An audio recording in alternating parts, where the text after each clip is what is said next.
Good morning to everyone. My name is Fotis. I'll be giving you the first lecture for today. As Elmer said yesterday, we'll give you an introduction to deep representation learning. That's the outline of today's lecture. I'm going to do a brief recap on neural networks. Then we're going to see what representation learning is and what's important. I'm gonna go through some core techniques and approaches. We're gonna see some case studies. We're gonna see some coding examples that I've prepared for you, and you may be able to also use it for your project. And then we'll conclude, and we can have a Q&A, small Q&A session. Feel free to ask me questions throughout the whole lecture. If you don't understand something, it's important so we can understand later on.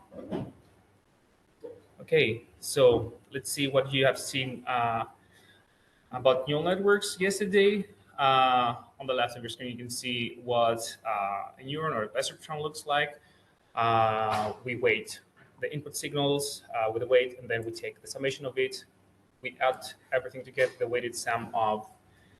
So we take the weighted sum of the input, and then we pass it to activation function for a neural network that will be a nonlinear activation function. A sigmoid, a ReLU, a tanates, whatever, and that contains a perceptron. And if we stack a lot of neurons, we get a layer of neurons. And if we stack different layers of neurons, we get a neural network. Let me remove that.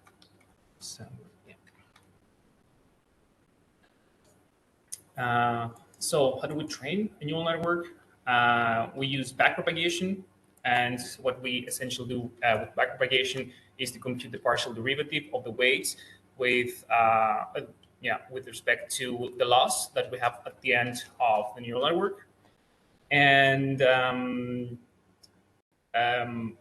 we use backpropagation then for gradient descent, and every time we have calculated here the partial derivative, and we just don't want to go through the whole error at once, and we do small steps every time, so we can very smoothly go towards the local minimum of the weights. That's pretty much what you learned yesterday, or you should know for today in a nutshell. My banner stopped working.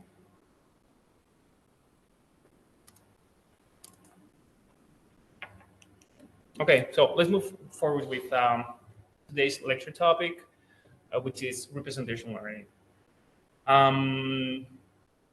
So in a very abstract way, we technically want to move away from the actual information that data has and try to technically abstract that, find patterns in there, find meaningful information that is captured there, and hopefully also avoid capturing the noise in that representation. So a small but boring definition of what representation learning is, but still helpful, is the process in machine learning where algorithms extract meaningful patterns from raw data to create representations that are easier to understand and process. These representations can be designed for interpretability, reveal hidden features in the data, or be used for transfer learning. Essentially, mathematically, what it means is that we have a function f that gives us the representation h through the input x of the input x. Throughout the lecture, I'm going to have reads at the bottom of the lecture. I urge you to go through them if you really want to understand what I'm talking about and have a more deeper understanding of the topics that we're going to be discussing today. So we have, before we have all these learning methods for representations. To learn representations, we had the good old feature engineering, where we had to manually define features, which required domain expertise and was time consuming and not scalable with more data. On the other side, representation learning came to help us to automatically learn the most important features. And there's no need for explicitly programming for each data point or each specific data set. And it's more efficient and can handle complex and high-dimensional data, like images, for example. Why is it important? Well, we can highlight essential features and help the model focuses its attention on the most important aspects of the data.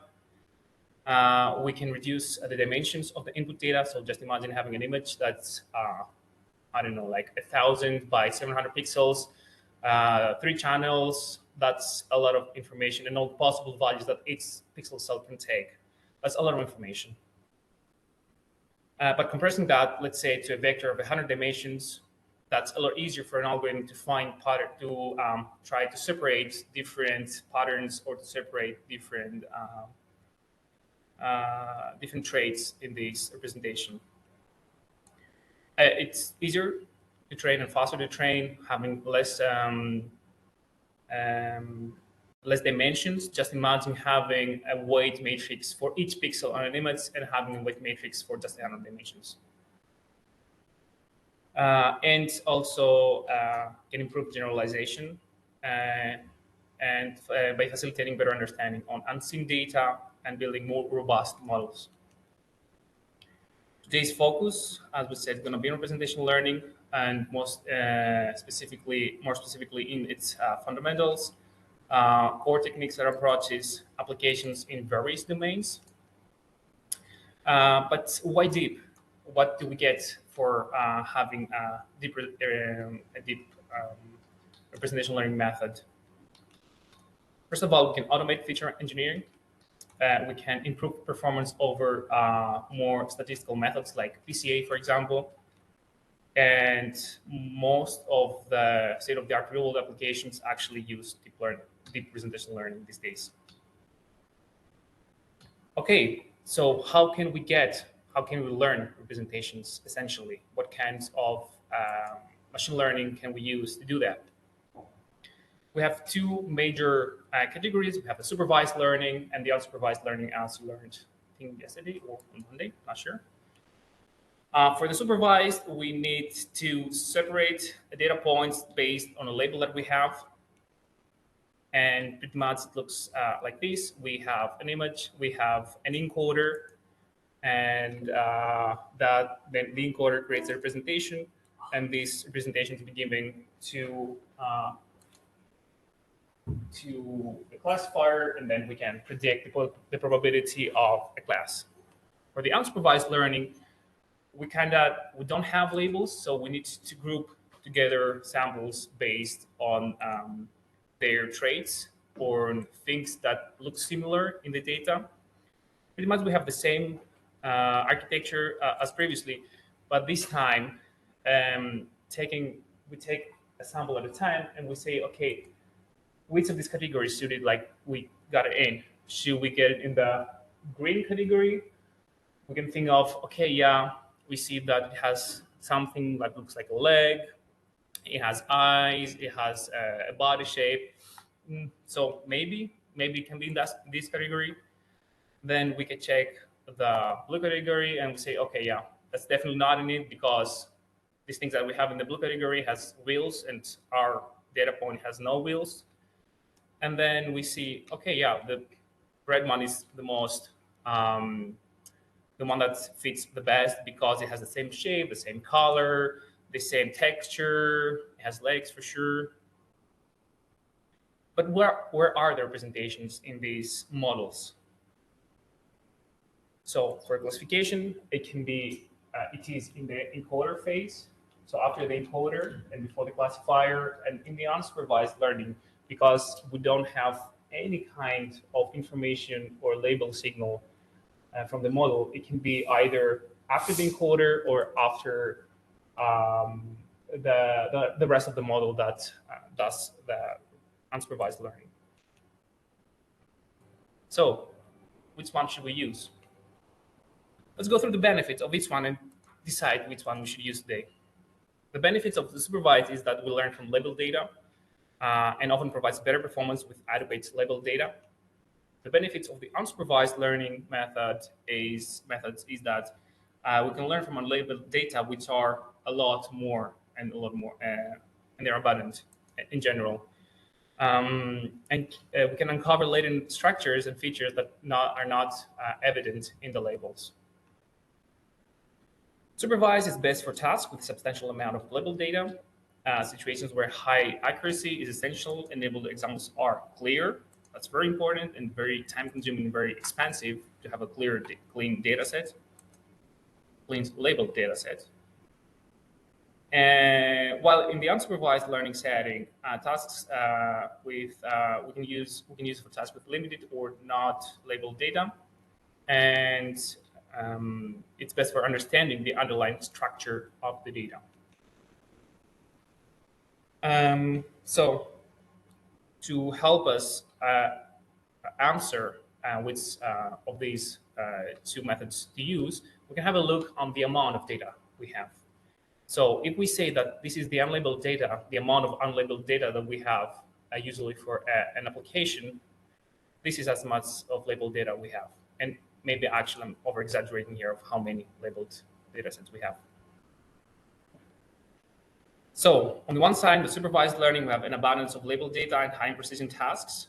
Actually, if we have an abundance of labeled data and we want high precision tasks, for the unsupervised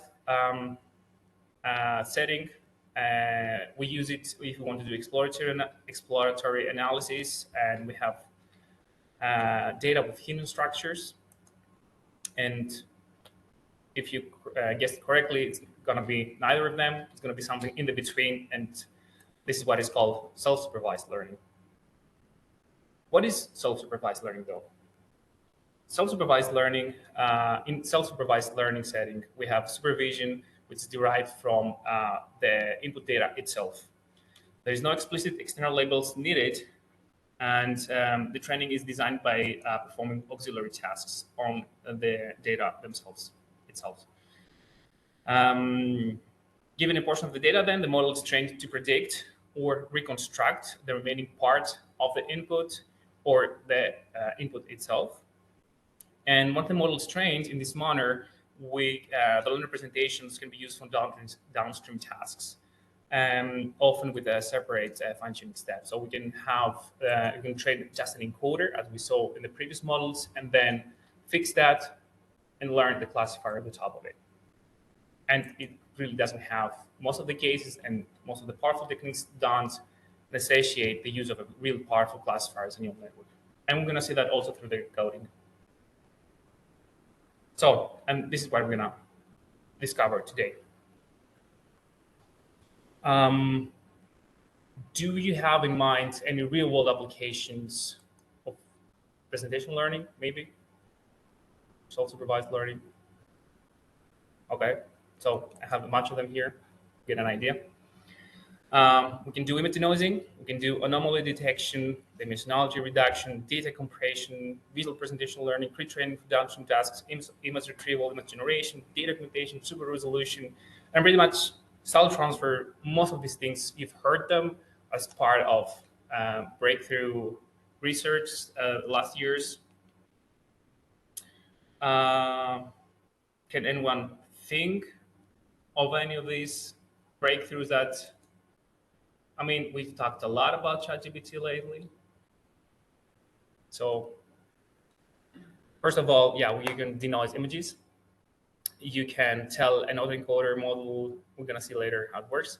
We can tell it, that's a corrupted input, and that's how it should actually look like, and then the model learns how to filter out noise.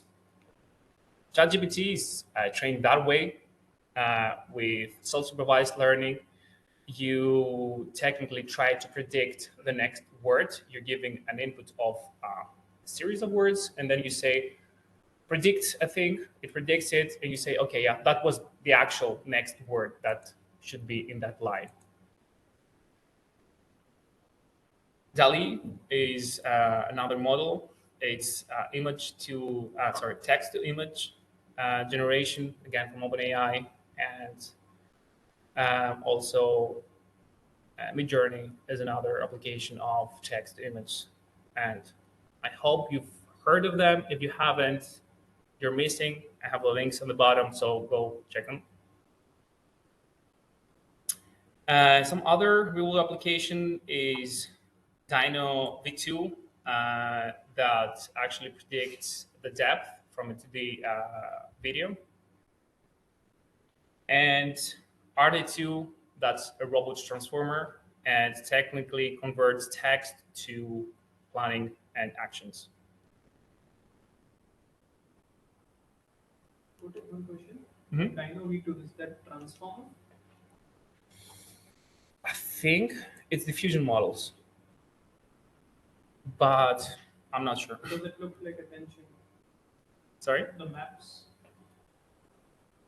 I think that's not attention maps. I think that's depth Depth information. map? Yeah, depth map. Okay, now I think we're very pumped up to learn about the core techniques and approaches. Don't be so scared. Not going to be too much math. Actually, not at all, I would say. But just going to give you a brief idea of how these methods work, the general concept, and then I have we'll do coding on them, and also I have also read if you want to like go extensively and learn more any of them that you would like. So let's start with autoencoders. The best way to understand an autoencoder is to see its architecture.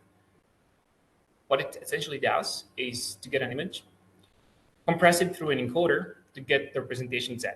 And then from this representation, try to decode it back to the original image. And through this process, the model learns to, was that a question? No. Okay. So the model learns how to essentially compress and obtain all the relevant information in the input. A bit more mathematical, but not much. You have an image, the original image, you pass it through the encoder, you get the representation Z, and then the decoder, and then you have the reconstructed image. And a very, very, very abstract training algorithm, you just have the forward pass from left to right. You compute the mean-square error between the prediction and the actual label. And that's why we said it's self-supervised learning, because you have a label, but it's actually your input. So nobody had to annotate it. And then you backpropagate the mean-square error through the whole model. That's all you read. They're actually by fun, not too mathematics. So they're not even papers, so it's blog posts. So I really urge you to go through them.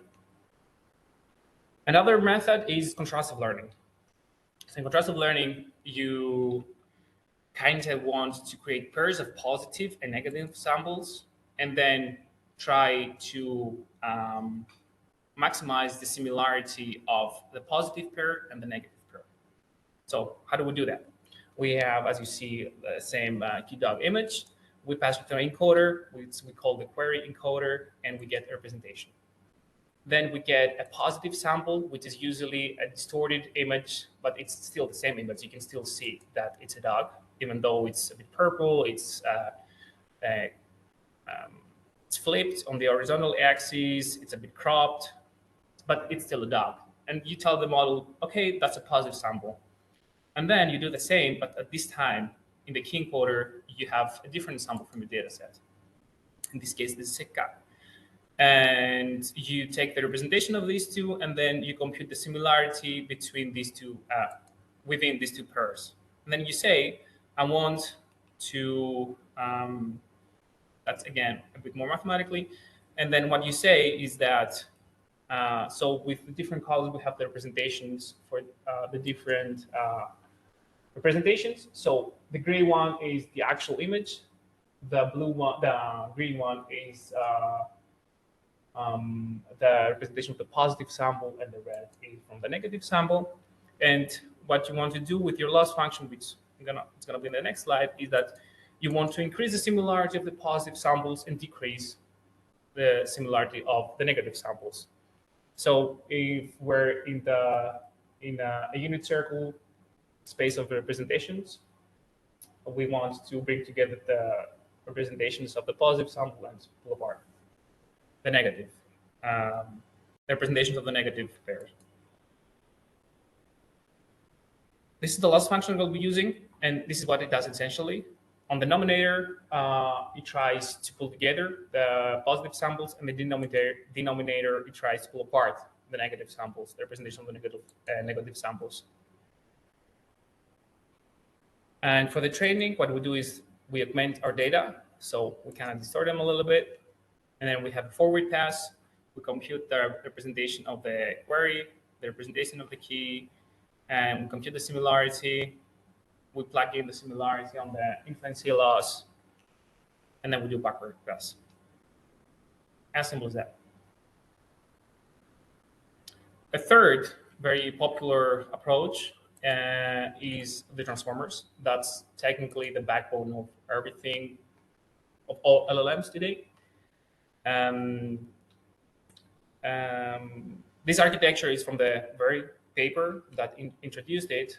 Different models use different parts of the transformer, and we'll see them. The first part is an encoder of the transformer. What it essentially does is to get the input. So let's say they're words, but we cannot, computers don't work with letters, so we need to convert them into numbers with some mapping. So this is what the input embedding does. It maps it to numbers. Then we also need to keep in mind the positions of each word. So we encode it through one hot vector to tell it, what word was first or what was previous, etc. And then there's a multi-head attention that pays attention on the whole input. We normalize the input with the output of the multi-head attention, and then we have a feed-forward model on the top of it. And then again, we do the add norm, and that consists of the encoder. Don't be afraid if you're lost here. It's quite complicated. It takes a lot of time to understand how transformers work. Just wanted to give you a first look of how it looks like if you haven't before. So here we could say that we can also have a representation on these points, like at the output on the top of the encoder of the transformer. And then we have the decoder again, which looks a little bit more scary, but pretty much from this point and above, it's actually the same as the encoder, but on the bottom, because we don't know the future, what's going to be said, we have to mask the future. So if, let's say, we have a size of 50 tokens and we have already predicted 25, we need to mask the rest 25 tokens. Yeah, and again, we have a masked multi-head attention above it, additional normalization, and at the very top, this is also a place that we can get a representation from, and then we just have a linear layer and a softmax to predict the probability of the next word, which is the most probable next word. That was the transformer that was proposed for machine translation. You can use just encoder. So BERT uses just encoder. That was some of the first models that actually were able to chat in a human-like level. ChatGPT and all in general, like GPT, generative pre-trained transformer, uses only the decoder of the transformer.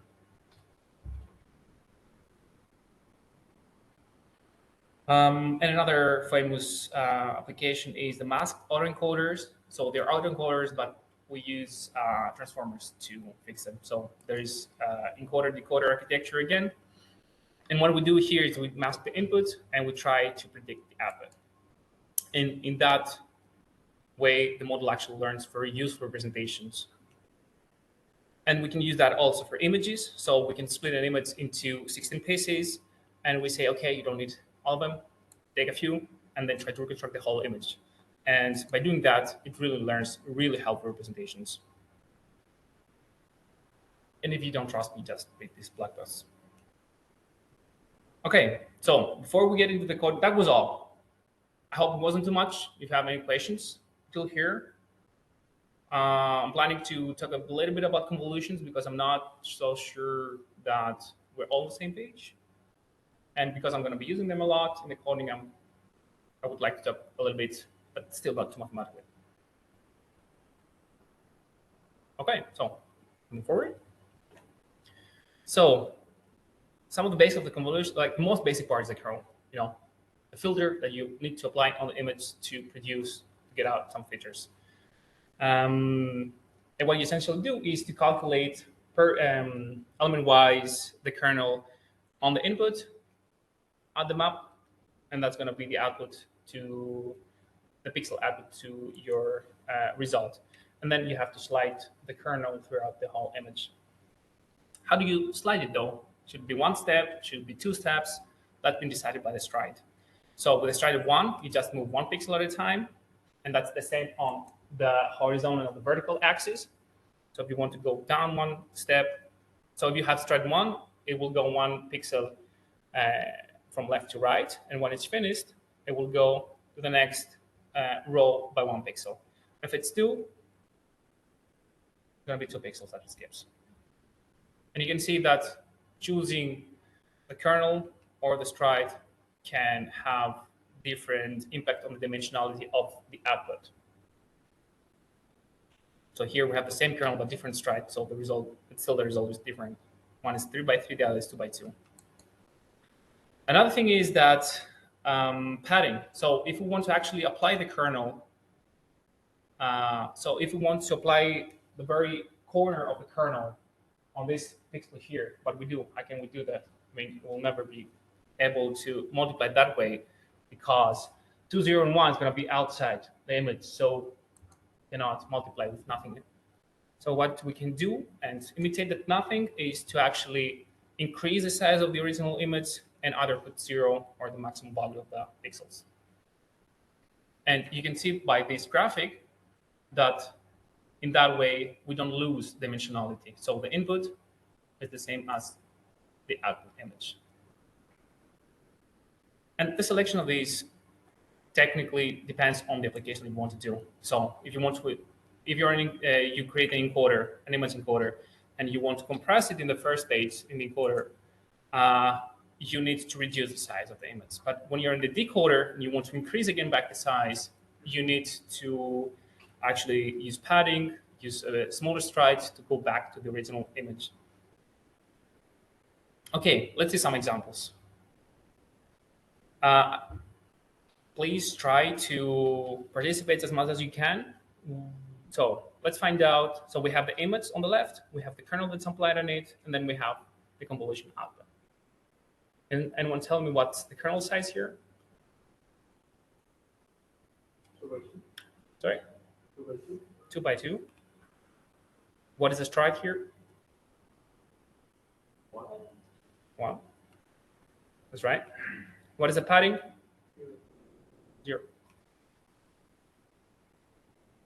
Another example. What is the kernel here? Come on, guys, be active. You can just directly see on the kernel. So how many values does the kernel have? 3 by 3. Yeah, that's 3 by 3. So we can see it's like 3 by 3. What is a stride here? Yeah, stride here is 2 because you can see it jumps every 2 pixels on the horizontal and the vertical axis. And what is the padding here?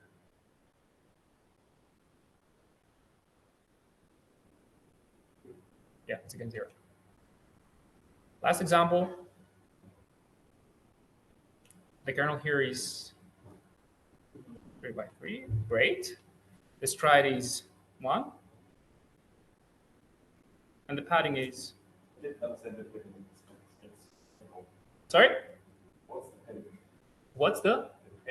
The padding. So at this point, you see that the padding is here. So we decreased by 1 the input, so the kernel can be applied in place that it couldn't be applied before. So the middle values of the kernel could never be multiplied by the last 2 rows of the image, the original image. But by adding the padding, we can do that. So it can go lower, or it can be more on the left, or it can be more on the right. So the kernel can cover more area.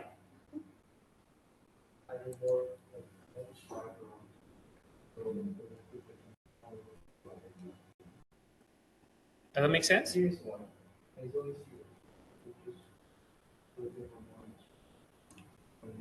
Okay, that was a very brief introduction again, and that's a good time to ask questions because I'm gonna move forward to the coding part.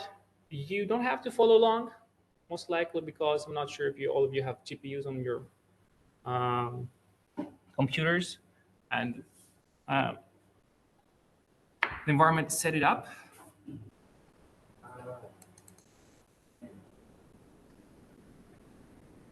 I mean, we can take a 5-minute break.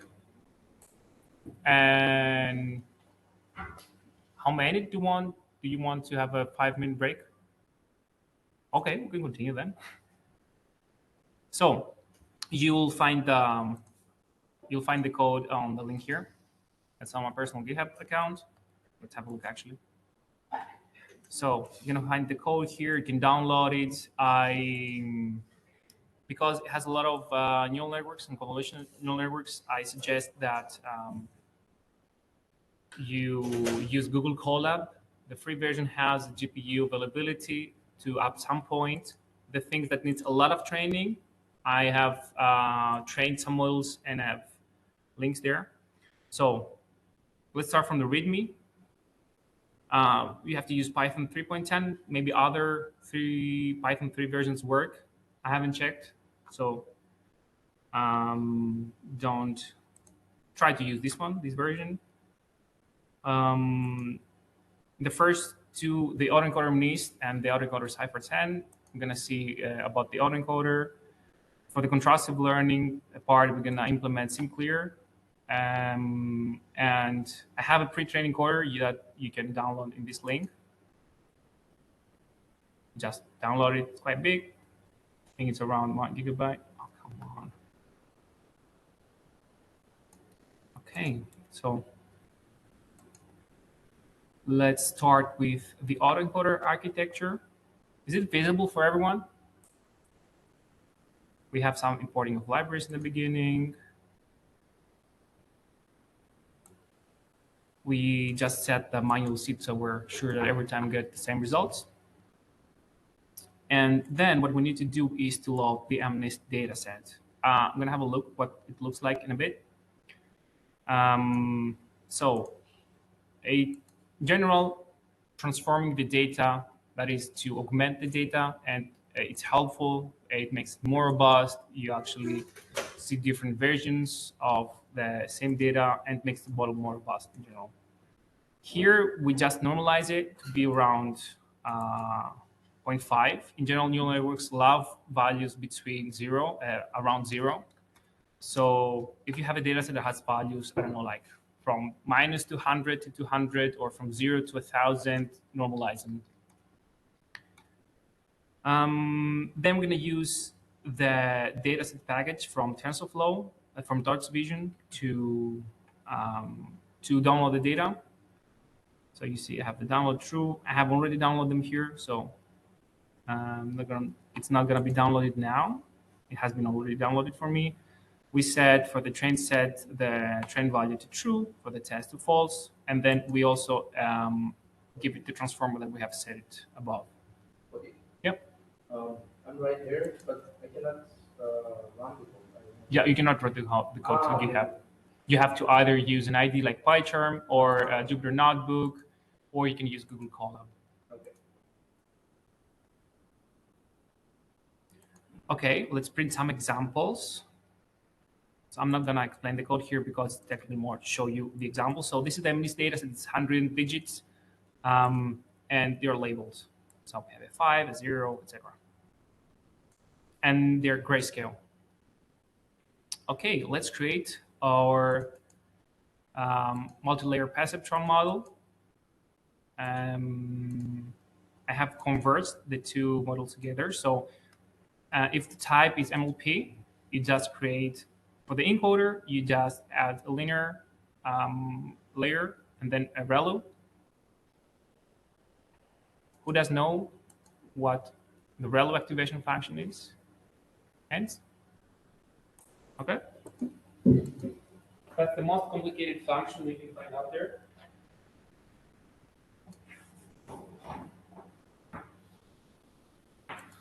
So let's say that's 0, that's positive, negative numbers, positive, negative numbers.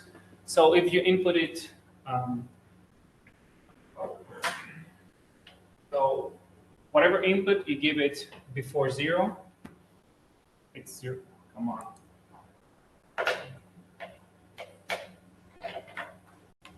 Zero. And whatever you give it after 0, it's whatever the budget is. So technically it's a max, either 0 or the budget. It's simple, but the best thing about being simple is differentiable. So you can use it for backpropagation. And as you can see, it's nonlinear because at some point it stops being linear, and that simple nonlinearity is actually some of the best working nonlinearities for neural networks. So hidden size is usually less than the input size. So here is our bottleneck, and then the decoder, just the same. We have a linear layer, ReLU, and a sigmoid. And for sake of completeness, sigmoid is another nonlinear function. What's important for being nonlinear? It's Why are there two equation functions? That's a great question. Who asked it? Yeah. So you can use sigmoid too for the in-between activation functions, but for the output, that doesn't predict nice probabilities. So here you have something from 0 to 1, and that gives you better probabilities, can better predict probabilities, because at the end of the neural network, we need to predict the probability of these images to belong in a class.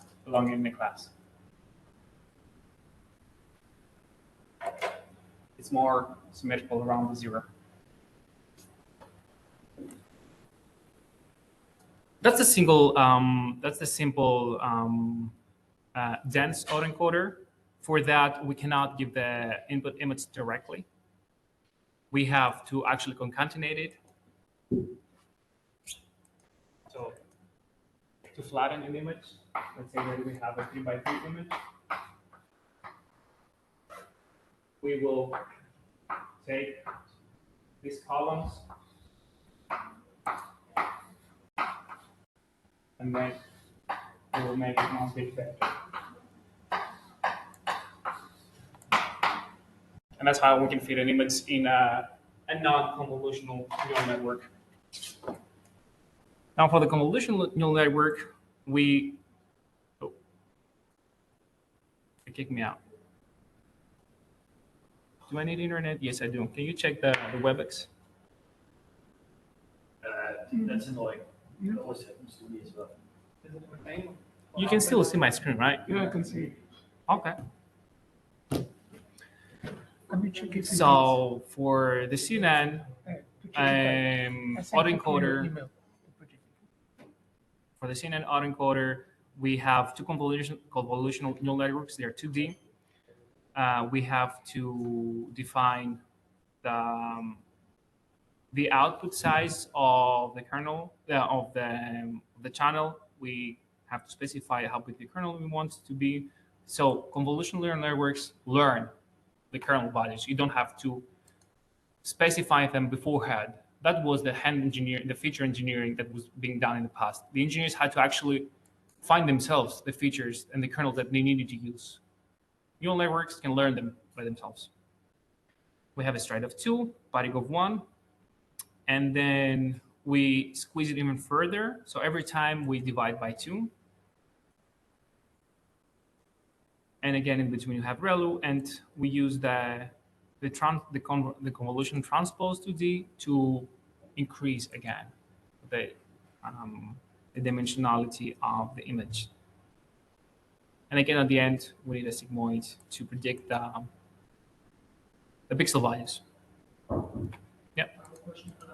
How do you decide how many times you concatenate its layers? So how many layers you Um, There is not a rule of thumb, so it's specific to the complexity of the data set that you have. Here, MNIST is very easy to learn, so you don't really need something too deep. You're gonna see that these are quite enough. If you have too many layers, too many neurons, the model can actually learn, like store the whole data set on its neurons, and its neuron can like represent one data point, and then this is when you have overfitting, because it actually absorbs all the data sets, and then if you test the new data set that has never seen before, doesn't know how to treat that. So you need to keep a balance there. Like if you have a big data set, you need a big network. If you have a smaller data set, you have to keep your model small too. But there is no like rule, an actual rule for that. And then for the forward function is when you call the actual model, and it gets the input X, pass it once from the encoder, pass it twice from the decoder, and you produce the decode. You get the decoded, the reconstructed image. So technically, the only thing that changes is like the structure of the encoder and the decoder at this part. We check what device we have. Here I have a GPU device. Then we define the train, the train function. It takes the model, the train loader, the optimizer, the criterion that we're using. That in that case is, I think, the cross entropy loss. I'm gonna see in a bit how many epochs to train for, and if we wanted to print or not. So we have to set up the model into training. That means that it will compute the gradients automatically. We just set the train loss to 0. That's just to keep up with how much the loss is. And then we iterate for inside the train loader. So the train loader will give you batches that you have specified, so you don't pass the whole data set at once. You just separate it into small chunks, and you feed it one at a time. So if our model type is MLP, that we have the fully connected layers, we actually need to flatten it out, and this is what it does here. So you flatten it over the last dimension, and it goes from an image like that to a vector. Then we send the data to the device. So to be fast, you need to use, so all the operations on neural networks are matrix multiplications, and GPUs are designed only for matrix multiplications. So training this thing into neural networks on GPUs and CPUs makes a big difference. But to train it, you have to transfer everything to the GPU. So with two devices, send the data to the device. We set the gradients of the optimizer to 0. We do one pass of the model. Through the model, we get the reconstruction. Then we check the criterion between the output and the actual data point. In a classification problem, that would be the actual label. We compute the loss, and we then backpropagate the loss. And then we do an optimizer step. The optimizer is going to decide what the step is going to be like. And then we just print the whole thing. Okay. These are some helping functions. Just not going to go through them now. Let's train the model first. So we define the batch size to be 32. So every time you take 32 images from the data set, we're going to train for 5 epochs, and the hidden size is going to be 128. So the bottleneck of the encoder, of the autoencoder. So the output of the encoder and the input of the decoder. Okay. And yeah, we instantiate the model. The input size is 1 at this point. And yep. So what's the hidden size? Sorry? Hidden size? The hidden size is, let's have a look here. You give it as an argument to the model, and it's technically the size of the representation. What? The size, the dimension of the representation that it's going to be learned. So this hidden dimension is the model. Here it is. So the hidden size is technically what's the output of the encoder and the input of the decoder. It's the dimension that you squeeze into. And you can play with it. You can squeeze it more, you can squeeze it less. And as you can imagine, the bigger it is, the more information it can capture. The smaller it is, the less information can capture. But more information can be also noise. Noise is information. So if you use 128, maybe it's too much. Maybe 100 dimensions represent the background, and it's like useless to predict anything about the background. Okay, so we instantiate once an MLP autoencoder and then a CNN autoencoder, and you see that the MLP autoencoder has more parameters and the CNN has less parameters, and I did it that way so you can see that even with less parameters, the CNN can perform better. And the criterion is the mean square error, as we said, and we're using the ADAM as an optimizer with a learning rate of 10 to the minus 3. And yeah, we need another optimizer for the CNN model. I think I ran that. So let's run it again to be sure. Okay, we create 2 data loaders for the train and test set. So it takes the train set, the batch size, and shuffle is true. That means that we'll shuffle it at every epoch. So not every batch is going to be the same throughout the epochs. Okay, and let's train it. So while it's training, I'm going to explain a little bit the code. So you train one for each epoch. We said it's 5 epochs. For each epoch, we're going to train once the MLP, once the CNN, and then we're just going to print its stats. So any questions so far? Okay.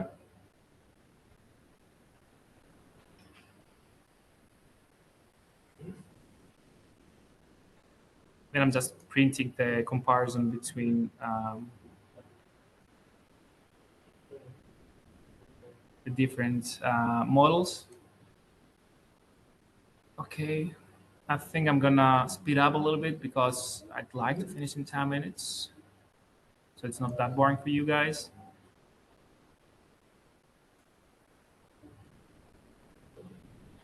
After that, so how do we test the representations? Okay, we learn them in a self-supervised way, but are they good? Are they not? How do we know? So for that, we will create, we do what is called linear probing of them. So we freeze the representations and then we train a linear classifier on the top of them and see how they perform.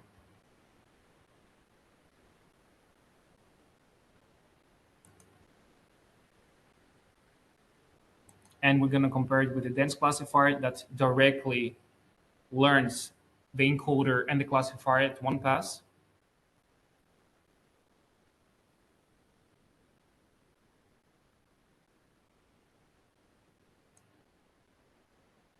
Come on, it's one more epoch. Anyway, so this is what I'm creating here: dense classifier to compare against the CNN classifier that altogether learns the encoder and the classifier. But at this time, for these classifiers, I'm actually using the labels to train them, so they have access to the labels. And we will compare the 2 different methods: the one that you pre-train on with self-supervised learning, and then you just learn a linear classifier on the top of it, and the other that you use self-supervised learning. Is it done? Not yet.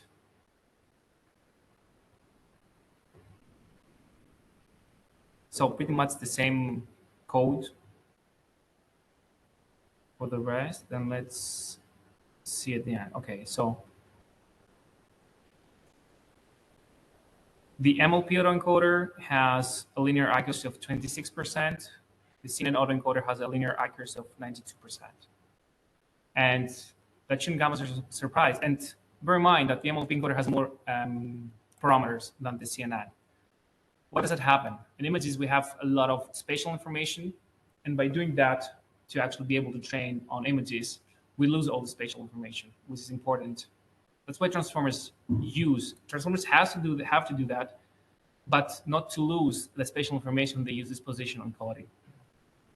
We could do that in MLPs, but usually you don't. You just use convolution neural networks that directly capture the spatial information.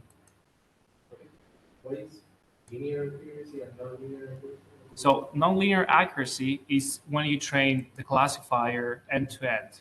So you use the labels, and you have an MLP classifier. So that's a fully connected layer from end to end. So the classifier is also a neural network. For the linear accuracy, the classifier is not a linear.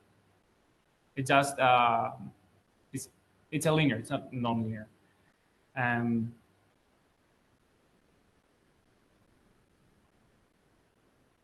And we can also,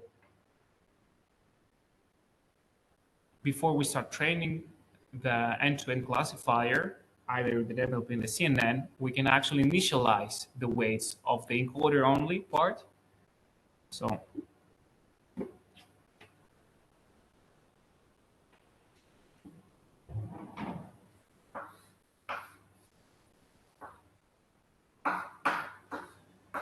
what we do with an autoencoder, we train it from end to end. We learn the encoder, we learn the decoder, but then we don't actually need the decoder for this application. So we discard it. We fix that, and then we just learn a linear layer on the top of it as a classifier. And then we say, okay, get this image, that's its label. You predict here the label, and you just learn this part here. You can do it end to end, so it can also be like a nonlinear layer here. But technically, the only thing that changes is that you put a rel at the end. Yeah, you train that way.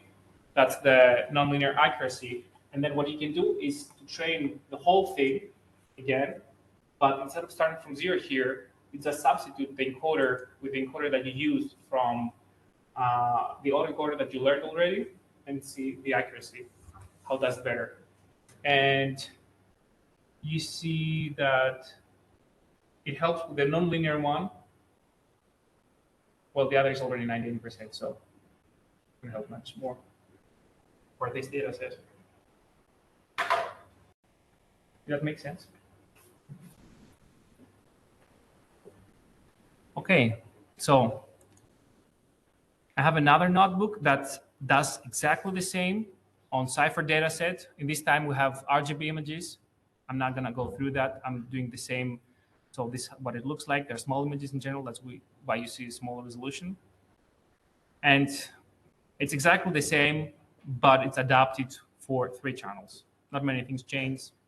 And at the end, the dataset is more complex. So here I have compared for the MLP autoencoder, the CNN, the ResNet. So I'm using the backbone of a ResNet that's a big neural network. And yeah, and compare again against all of them. Yeah. One small question about this topic. Always can you count the size of the nodes? Or whatever. Is the reason why you should simply use it not they reduce it only by 1/3 or something like that? Really, no. Dividing every time by 1/3, it's like more of an engineering part, like how you develop your code. Like it can be arbitrary, but using power of 2 actually accommodates the size that's consistent every time, and that you don't, when you divide by 2 and you start with images that are even, usually you cannot have like half a pixel in the next level, in the next layer. So it more convenient, I would say, but there's no like, again, rule for that if it wouldn't work or not. Can you repeat yourself? Can you hear? Experiment myself and the public first. Mhm. I do different stuff. Just using size. Partially maybe something or more gently. That. It depends on your data set. If your data set is easy, doesn't matter too much. Let's verb. Yeah, that's technically hyperparameter tuning, or yeah, AutoML, find the best architecture for this kind of problem. But that's a whole different topic. But most of the things in neural networks, there are like rules of thumb.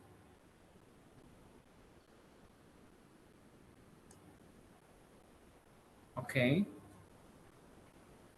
I think now we should do a break. 5-10 minutes before we go to Sinclair.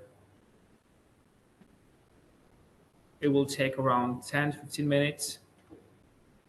Yeah. Can you still handle it? I mean, I can. I'm just thinking about you. Yeah, I think let's have a break of 5 minutes. 15 minutes. So we left on the Sinclair implementation. Again, we'll need to import some libraries here. That's just a class to actually time the execution of things.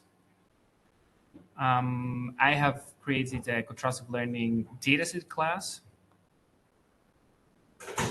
Technically, it has some functions to create the transform. That's the implementations that we set. Haven't tried with STL, to be honest, so only works with Cypher 10 at the moment. And that's pretty much it, technically. It just load the data set, it keeps it here, and then it also have the augmentations. And yeah, then you need a train loader. This time, batch size is 525, 512. In general, contrastive learning needs a big batch size, or as big as you can train your computer on, because it takes a lot of memory. The bigger the batch size, the more the memory. Okay, the encoders they're going to be using here is from ResNet, and specifically from ResNet 18. That's the smallest of the architecture, but in general, it's like quite a big architecture by itself. So that's going to be the backbone, and then we also need a projection head on the top of it. So Sinclair again has an encoder, and that's representation C. And then you have a projection head. That's a multi-layer perceptron, because the currency and technical this is what you have also on. But this is the representation you use. You can read the papers as well. Okay, and the forward function just to go through the backbone. Yeah, this is the multi-layer perceptron I was talking about. That's just a linear layer and relevant. Then we define the influency loss that we discussed above. It's not as complicated as it looks like. It's being done that way, so it's more efficient, and it's been converted into matrices, and it's more efficient to train on a CPU. But technically, it's a softmax over the similarity metric. That's a good idea, actually, to use ChatGPT to explain to you how this works. I tried to put as much code comments as possible, so it's also going to be easier for ChatGPT to give you a brief introduction. But I don't want to. I mean, if you have questions about that, you can come later or any other point and ask me, and we can see it together. We can get it to understand it. And then again, we check our device, we initialize the model, we send it to the device, we set the learning rate, the weight decay, the optimizer, the scheduler. In general, it's important to use a scheduler, especially for big model, especially for contrastive learning. It will technically, there are different ways to schedule learning rates. So if you keep it constant, you have to stay with the learning rate. So higher learning rate will convert faster, but it will give you worse solutions. Smaller will give you better solutions, but it will take forever to convert. So the scheduler changes periodically the learning rate, so you can have the benefits of both. Okay, with the writer, summary writer, that's technically to see the training process on TensorBoard. don't train for 800 epochs. I think even 5 epochs on an average computer will take too much. We trained that on a 4090 supercomputer, 5K worth of machine. So, and that's the actual model that I have uploaded, and you can download it. You can have it here on the runs folder, and then you can put the directory here, and you can just test it. Let's go through, but pretty much the training of all neural networks have the same idea. You iterate over epochs, you iterate over batches. Here we concatenate the two different augmentations of the image, the original and the augmented one, or like, no, it's the original and the other pair. It's going to be, no, it's the original and the augmented image, sorry. Then we send them to the device. The model will give us the features, the C in that case. And we apply the influence C loss on the logics and the labels that we get them from, that's not the actual labels. So it's not like it's a truck or it's a cat or it's whatever it is. It's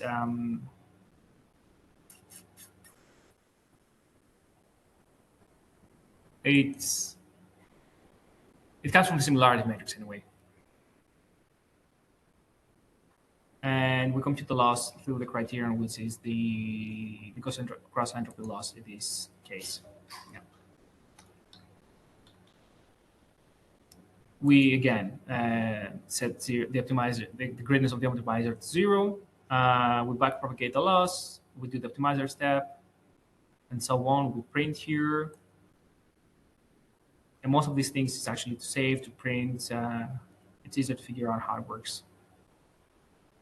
Okay, let's load a model. That's not defined because I haven't initialized anything.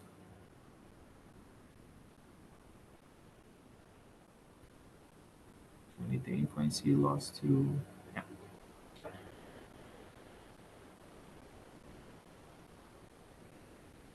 So technically this code will initialize the weights that are in this path to an instantiation of the model.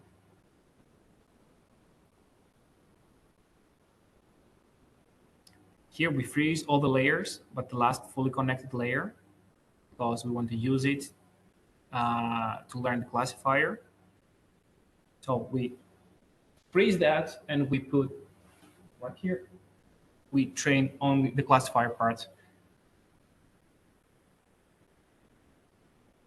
We need another optimizer. Again, we use the cross entropy loss. And here we iterate again, as we said, with every training scheme, you iterate over the epochs, you iterate over the batches, and then you get you put the data to the device, you compute the output of the model, and you compute the loss, and then you backpropagate. I'm doing that for 10 epochs here.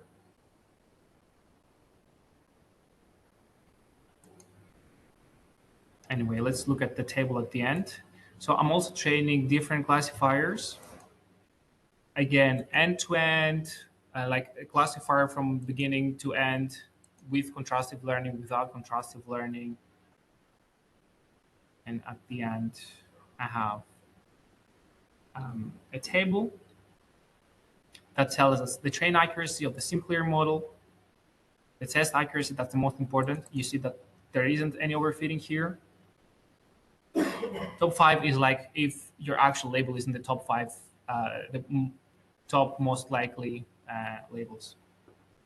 And you see that's like almost do quite well there. So the supervised model, you see that's overfitting. The train said it has 91%, but it's it performs less than the contrastive learning method. And note here that the supervised learning is nonlinear end-to-end. That's an actual neural network from end-to-end.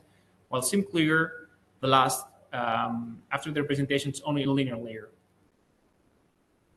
And then if we use end-to-end supervised learning, like the model that we used for this one, but we initialize the encoder with the weights of the Sinclair encoder, then we get an even better performance than the two of them. Still, we see overfitting. We see 97% of training set, but test is a lot better. And still, you can like do a lot of tricks with learning rate, with optimizers, and all these things to increase it and make it better. And I don't know if you noticed, like we have a test accuracy here from 73 with linear classifier to 8 to 1 with nonlinear classifier for contrastive learning. While on the same data set with autoencoders, we have barely 40%. And that shows like the power of contrastive learning in general. And we use like the same backbone encoders here. Yeah, that was pretty much the coding part of this code. So let's summarize a little bit. One case study, that's a paper that I actually merged these two techniques and I tried to solve a problem, an inherent problem in autoencoders using contrastive learning. That's going to be published next month in ACAIT. We're actually working with Vedant now in a different in an application of contrastive learning, but I wasn't sure if I could share it now because it's under review. And we need to get the feedback from the review, see how good or bad it is. So wrapping up today, we saw why representational learning is important. We highlighted the essential features. We said that it can be used for dimensionality reduction, for computational efficiency. We can improve generalization with it, as we saw with contrastive learning. Exploit big labeled data. We saw some real-world applications. We went through core techniques, autoencoders, contrastive learning, and transformers. And if you want more resources, if you want to see how you can use PyTorch, I gave a talk last semester. You can watch it here. And I think I've summarized all the material from throughout the lectures on this slide, so you can have a look. So I have included also my GitHub, my Scholar, if you want to see the paper and the presentation of this link. And if you have any questions about this lecture, feel free to contact me on this email, either to answer your email or we can like have a personal meeting. Yeah, that was it. Thank you.